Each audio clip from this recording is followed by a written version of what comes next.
नमस्कार, आप देख रहे हैं न्यूज़ 9 भारत और मैं हूं आपके साथ अशोक चौहान। देश और दुनिया की तमाम खबरों पर आइए डालते हैं एक नजर। टिहरी विधायक धन सिंह नेगी भाजपा कार्यालय पर एक प्रेस वार्ता कर कहें कि टिहरी बांध विस्थापितों के लंबित प्रकरण 2 माह के अंदर हल हो जाएंगे, उसका समाधान होगा। 2013 में कांग्रेस की सरकार ने कोलैटरल डैमेज पॉलिसी बनाई थी, एक भी आदमी का विस्थापन नहीं हो पाया। कांग्रेस तथा पीडीएफ की सरकार ने जनता के साथ टिहरी बांध बिताने साथ छलवा धोखा दिया है। विधायक ने कहा कि हमने राजस्व गाँव घोषित किए हैं, हम लोगों ने रजिस्ट्री करने का काम किया है, चाहे 835 से नीचे हो या ऊपर हो की जमीन हो, उसको एक ही कैटेगरी बनाकर पात्र भी स्थापित किया है। वह श्रेणी करने का निर्णय भारत सरकार की बैठक किया है। उन्होंने कहा कि बैठक में पॉलिसी तय करने पर समय लगता है, कांग्रेस के लोगों को अपनी बुद्धि विवेक ठीक करना चाहिए। टीएचडीसी बात विस्तार से समय बात करती है तो डिबेट के लिए तैयार हूँ। लोगों को प्रेस वार्ता करने से काम नहीं चलेगा। जिन लोगों को सरकार केंद्र में चल रही हो, प्रदेश में रही हो, टीएचडीसी अपनी केस न्यायालय से वापस लेंगे। कहा कि 415 परिवार को 2 माह के भीतर जमीन के बदले जमीन या नगद प्रतिकरण का भी निर्णय भारत सरकार लेगी। कांग्रेस बौखला गई है तथा नई टिहरी प्रेस कॉन्फ्रेंस कर रही है, जनता को गुमराह कर रही है। उनके समय में राजस्व ग्राम क्यों नहीं घोषित हुए, शिविर की समस्या का हल क्यों नहीं हुआ। उनकी सरकारें भी केंद्र प्रदेश में रही हैं। जो विधानसभा चुनाव नजदीक आ रहे हैं, उनको टिहरी बांध विस्थापित हो उनकी समस्याएं याद आ रही हैं। वीरेंद्र रावत की रिपोर्ट।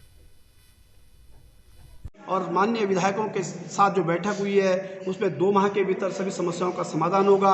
2013 में कांग्रेस की सरकार ने कोलैटरल डैमेज पॉलिसी बनाई थी, संपार्श्विक क्षति नीति बनाई थी, लेकिन 2017 तक उस नीति के तहत एक भी आदमी का विस्थापन न करना इस बात का प्रमाण है कि कांग्रेस की पिछली सरकार ने, पीडीएफ की पिछली सरकार ने टिहरी बांध विस्थापित के साथ धोखा किया है, बहुत बड़ा छलावा किया है। मैं बताना चाहता हूँ कि विधायक के नाते हमने राजस्व गाँव घोषित किए हैं, हमने लोगों को रजिस्ट्री करने का काम किया है, हमने जो है 835 मीटर से नीचे की जमीन और 835 से ऊपर की जमीन को एक कैटेगरी मानकर पात्र विस्थापित की श्रेणी को तय करने का निर्णय हमने भारत सरकार की बैठक में करवाने के लिए कहा है। ये क्यों पॉलिसी का पार्ट है और पॉलिसी के पार्ट में समय लगता है कि 10 साल पूर्व भी ये सरकार काम करती तो आज हम बहुत आगे बढ़ गए होते, लेकिन जब जीरो से स्टार्ट कर रहे हैं तो निश्चित रूप से कठिनाइयाँ होंगी। कांग्रेस के लोगों से मैं कहना चाहता हूँ कि अपना बुद्धि और विवेक ठीक करें।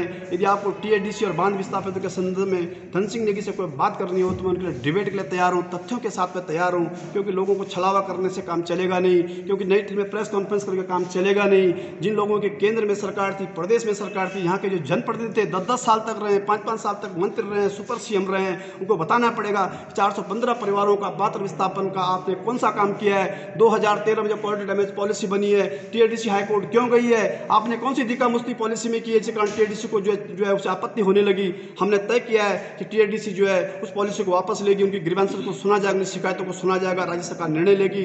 लेकिन मैं कहना चाहता हूँ, टिहरी बांध विस्थापितों को कहना चाहता हूँ कि हमने टिहरी के लोगों के साथ अन्याय नहीं होने दिया, हम न्याय करेंगे, क्योंकि हमने 4 साल के भीतर जो उच्च स्तरीय बैठक भारत सरकार में पहली बार हुई है उसमें बहुत ही 2 माह के भीतर सभी समस्याओं का समाधान होगा। जमीन के बदले जमीन और जमीन नहीं होगी तो जो है नगद प्रतिकर देने का भी जो है भारत सरकार निर्णय करेगी। ये महत्वपूर्ण बैठक हुई है, इस बैठक के क्रम में हम जो है ये कहना चाहते हैं कि बहुत जल्दी जो है टिहरी बांध विस्थापित की समस्या का समाधान होगा। कांग्रेस और अन्य लोग जो बौखला गए हैं, जो भ्रमित हो गए, जिनको लग रहा है कि अब जो है काम होने वाला है, तो नई टीम में प्रेस कॉन्फ्रेंस करके जो है जनता को गुमराह करना चाहते हैं। मैं उनको चुनौती के साथ कहना चाहता हूं, अब चुनाव का वर्ष आ गया, इसलिए आपको बांध विस्थापित याद आ गए हैं, राजस्व गाँव घोषित क्यों नहीं हुए हैं, शिविर समस्या का समाधान क्यों नहीं हुआ है, रजिस्ट्री आज तक क्यों नहीं हुई है। क्या तब पावर नहीं थी, क्या तब सरकार नहीं थी, तब मुख्यमंत्री नहीं था, तब विधायक नहीं था, लेकिन तुम जो धक्का मुक्ति करते हो, हम चुनौती के साथ आपकी बात स्वीकार करते हैं और जन जन तक ले जाकर आपको बेनकाब करने का काम करेंगे।